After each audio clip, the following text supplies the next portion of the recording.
Hey everyone, welcome to week 5. I decided to go ahead and do an instructional video just to make sure you had some further instruction after being off for a week. So for this week, we will be online again, but we will be connecting via Zoom.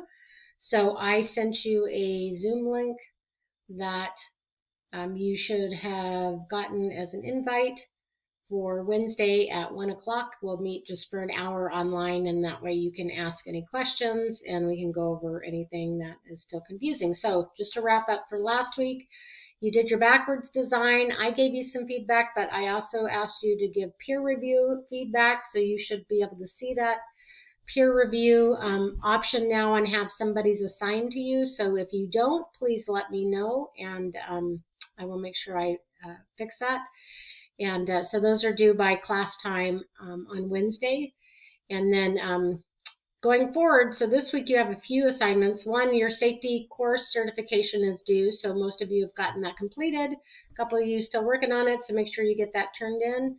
And then the two assignments you're going to be working on this week are, the first one is the assessment plan. So for those of you, all of you, except for Sabella, who are in my assessment class, this will look familiar. You're going to be working on a different part of the assessment matrix. And so if you click on the assignment, it'll tell you you're going to be doing the second part. So this is in the section 2 table for this assignment. But for those of you that are already working on the other parts in the assessment class, you can continue to fill those in. And Sabella, you can fill yours in as much as possible. And so if we take a look at the matrix, this is what it looks like. So some of these you will take right off your backwards design template, or you're unwrapping the standard. So your standard, you want to describe your classroom. So Sabella, you might want to just do a hypothetical classroom you're planning this lesson for.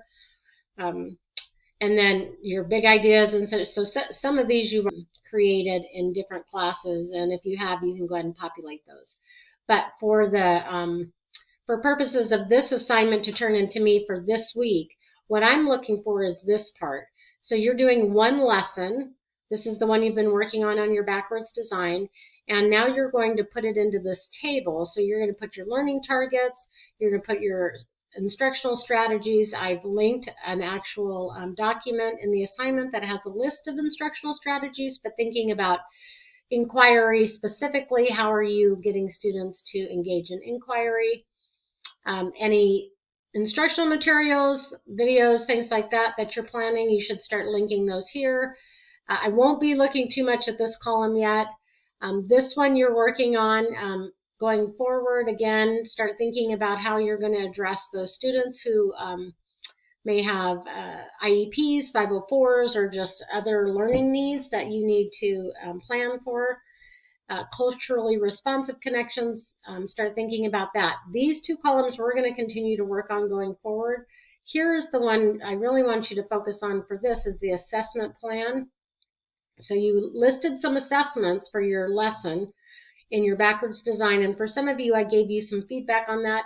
Remember, we are trying to engage students in inquiry-based science learning, so be thoughtful of the assessments you use. So a multiple choice test or selected response form of assessment does not really lend itself well to measuring science inquiry skills and performance. So you might want to think about how are you going to use some assessments that are performance based, and describe those here. So you should have 3 assessments for your lesson: a pre-assessment, a formative assessment, and then an end of the lesson assessment or summative assessment.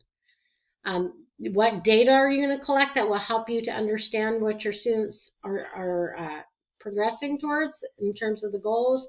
And then this section you can leave blank because you will not have taught it yet. So this is where we're going to be focusing this week on the matrix lesson, the matrix part 2. So again, if you have this other part filled out for your other classes, or Sabella, you can start to populate this as well. We're going to talk about misconceptions. That's your other assignment this week. We're going to start on a study that actually looks at what are students, because students don't come to us with just as empty vessels, we know, right? We know that they come with already some ideas about how the world works.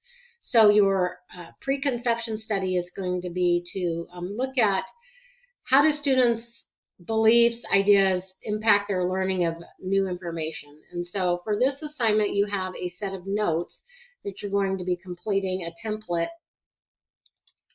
Before you watch any of the videos or do any of the assignment, I want you to ask yourself these questions first. So this first part is just you responding, what do you think about these? There's no right or wrong answer. This isn't about actually getting the information correct. It's about really thinking about, well, how do I think about these things, and writing that down. And then the second part, you're actually going to watch 3 videos. Make sure you read this direction, because you don't watch all of the videos. You watch parts of some of them. And so this gives you that information. The videos are actually on our Canvas site. And if you go back here, you will see that under week 5,